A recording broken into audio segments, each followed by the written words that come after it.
नमस्कार, मैं doctor Sunita Meena, arts college Alwar से। पिछले वीडियो में हमने भारतीय संविधान के अधिकार पत्र की विशेषताओं पर चर्चा की थी। आज जो अपना वीडियो है या अपना ये जो टॉपिक है वो है भारतीय संविधान प्रदत्त मूल अधिकार, अर्थात भारतीय संविधान ने यहाँ के नागरिकों को कौन कौन से मूल अधिकार प्रदान किए हैं। देखिए, भारतीय संविधान में मूल जो संविधान है उसमें 7 मूल अधिकार प्रदान किए गए थे, लेकिन 44वें संविधान संशोधन 1979 द्वारा संपत्ति के अधिकार को मूल अधिकार के रूप में समाप्त कर दिया गया है। अब संपत्ति का अधिकार केवल एक कानूनी अधिकार के रूप में है। तो अब हमारे पास मूल अधिकारों की संख्या 6 हो गई है, जो इस प्रकार हैं: समानता का अधिकार, स्वतंत्रता का अधिकार, शोषण के विरुद्ध अधिकार, धार्मिक स्वतंत्रता का अधिकार, संस्कृति तथा शिक्षा का अधिकार और संवैधानिक उपचारों का अधिकार। आज हम एक एक अधिकार को डिस्कस करेंगे, जिसमें सबसे पहला है समानता का अधिकार। भारतीय संविधान के अनुच्छेद 14 से 18 तक समानता के अधिकार की व्याख्या की गई है या समानता के अधिकार को बताया गया है। समानता का अधिकार देखिए प्रजातंत्र का आधार स्तंभ है। अतः भारतीय संविधान द्वारा सभी नागरिकों को कानून के समक्ष समानता, राज्य के अधीन नौकरियों का समान अवसर और सामाजिक समानता प्रदान की गई है। एवं कानूनी समानता की स्थापना के लिए उपाधियों का निषेध भी किया गया है। तो फर्स्ट में अपन आर्टिकल 14 है, वो कानून के समक्ष समानता की बात करता है। अर्थात अनुच्छेद 14 के अनुसार भारत के राज्य क्षेत्र में राज्य किसी भी व्यक्ति को कानून के समक्ष समानता या कानून के समान संरक्षण से वंचित नहीं करेगा। इस अनुच्छेद के प्रथम भाग के शब्द अर्थात कानून के समक्ष समानता ब्रिटिश सामान्य विधि की देन है और इसके द्वारा राज्य पर बंधन लगाया गया है कि वह सभी व्यक्तियों के लिए एक सा कानून बनाएगा तथा उन्हें एक समान लागू करेगा। कानून के समान संरक्षण की जो बात है वो अमेरिकी संविधान की देन है। यह वाक्य अमेरिकी संविधान से लिया गया है और इसका तात्पर्य यह है कि अपने अधिकारों की रक्षा के लिए प्रत्येक व्यक्ति समान रूप से न्यायालय की शरण में जा सकता है। कानून के समक्ष समानता का तात्पर्य यह नहीं कि औचित्यपूर्ण आधार पर और कानून द्वारा मान्य किसी भेदभाव की व्याख्या या व्यवस्था नहीं की जा सकती। यदि कानून कर लगाने के संबंध में धनी और गरीब व्यक्तियों में और सुविधाएं प्रदान करने में स्त्री और पुरुषों में भेद करता है तो उसे कानून के समक्ष समानता का उल्लंघन नहीं किया जा सकता। अर्थात कानून की नज़र में सभी व्यक्ति समान हैं। कानून के समक्ष समानता का अगर हम शाब्दिक अर्थ लें तो कानून की नज़र में सभी समान हैं और कानून का समान संरक्षण का तात्पर्य ले सकते हैं कि कानून के समान अर्थात कानून सभी व्यक्तियों को कानून का समान संरक्षण प्राप्त है। हालांकि दोनों चीज़ें एक जैसी लगती हैं, लेकिन बहुत एक बारीक सा जो अंतर है दोनों में। अपन ये कहें कि एक में न्यायालय उचित और अनुचित के आधार पर भेदभाव हम उसको नहीं कह सकते, लेकिन उचित और अनुचित को देखते हुए उसमें अंतर करते हुए न्याय कर सकता है, अधिकार प्रदान कर सकता है। इसमें एक चीज़ अभी और जुड़ी है समानता के अधिकार में। देखिए, समानता में हम स्त्री और पुरुष दोनों को लेते हैं, लेकिन 15 अप्रैल 2014 को सर्वोच्च न्यायालय ने एक ऐतिहासिक फैसला दिया है, जिसमें किन्नरों को एक अलग पहचान देते हुए उन्हें पृथक लैंगिक श्रेणी में रखने तथा उनके लिए शिक्षा, रोजगार एवं चिकित्सा सहित सभी आवश्यक सुविधाएं सुनिश्चित करने तथा केंद्र और राज्य सरकारों को आदेश दिया है। तो इसमें जो फैसला है किन्नरों को, उसमें सामाजिक और आर्थिक रूप से पिछड़े हुए समुदाय का मानते हुए उन्हें सरकारी नौकरियों और शिक्षा के क्षेत्र में आरक्षण की व्यवस्था की गई है या किए जाना चाहिए, ऐसा सर्वोच्च न्यायालय ने कहा है। एवं विभिन्न कल्याणकारी योजनाओं में भी इनको शामिल किया जाना चाहिए। उच्चतम न्यायालय के बाद अब वोटर आईडी जैसे किसी भी सरकारी दस्तावेज में भी जेंडर बताने के लिए तीसरी श्रेणी भी होगी, अर्थात महिला, पुरुष और किन्नर, इस तरह से श्रेणियां होंगी। समानता के अधिकार के अंतर्गत मूल संविधान में महिला और पुरुष की समानता की बात की गई है, लेकिन अब संशोधित होकर इसमें महिला, पुरुष और किन्नर की समानता की बात की गई है।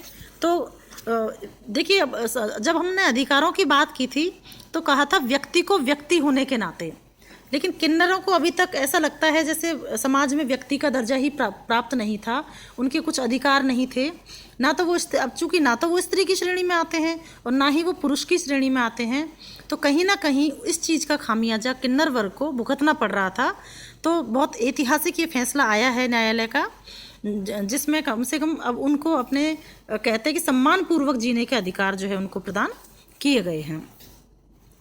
इसी समानता के अधिकार आर्टिकल 14 में है। अनुच्छेद 15 जो है वो भेदभाव का निषेध करता है। तो अनुच्छेद 15 कहता है कि धर्म, नस्ल, जाति, लिंग या जन्म स्थान के आधार पर संविधान किसी भी प्रकार का भेदभाव किसी के साथ नहीं करेगा। अर्थात नागरिकों के प्रति जीवन के किसी भी क्षेत्र में इन आधारों पर धर्म, नस्ल, जाति, लिंग और जन्म स्थान के आधार पर कोई भेदभाव नहीं किया जाएगा।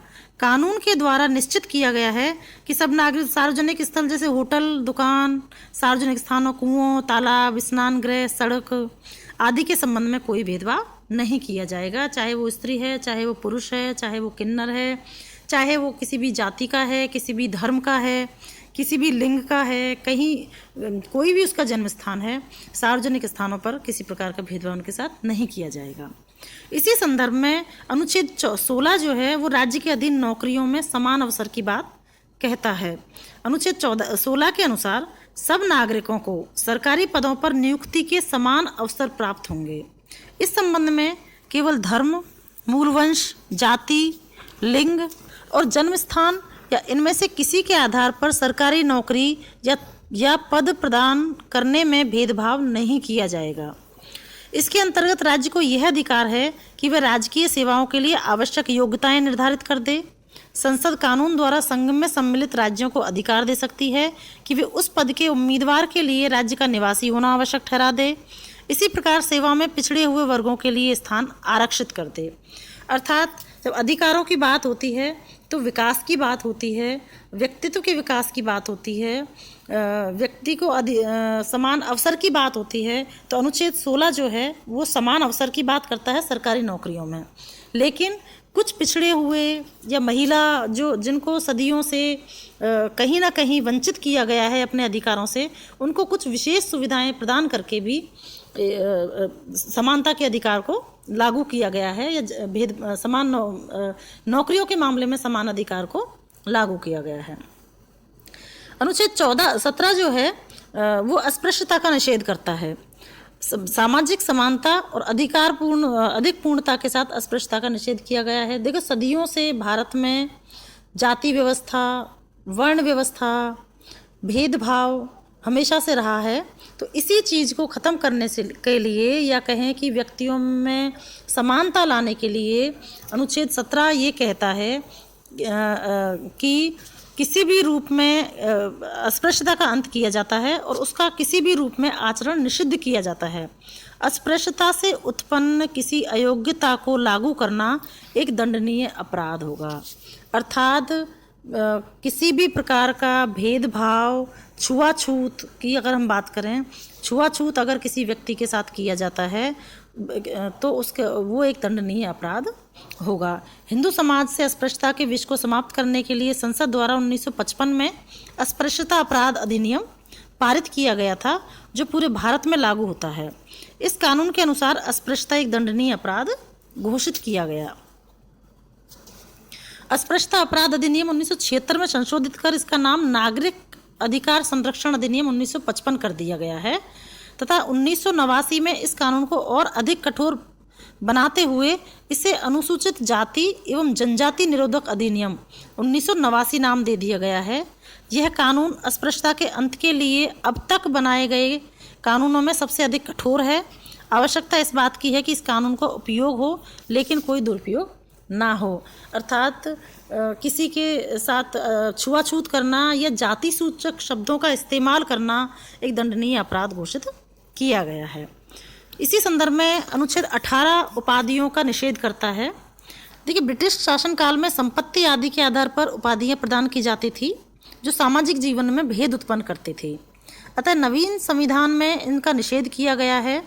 अनुच्छेद 18 में व्यवस्था की गई है कि सेना तथा विद्या संबंधी उपाधियों के अलावा राज्य अन्य कोई उपाधियां प्रदान नहीं कर सकता।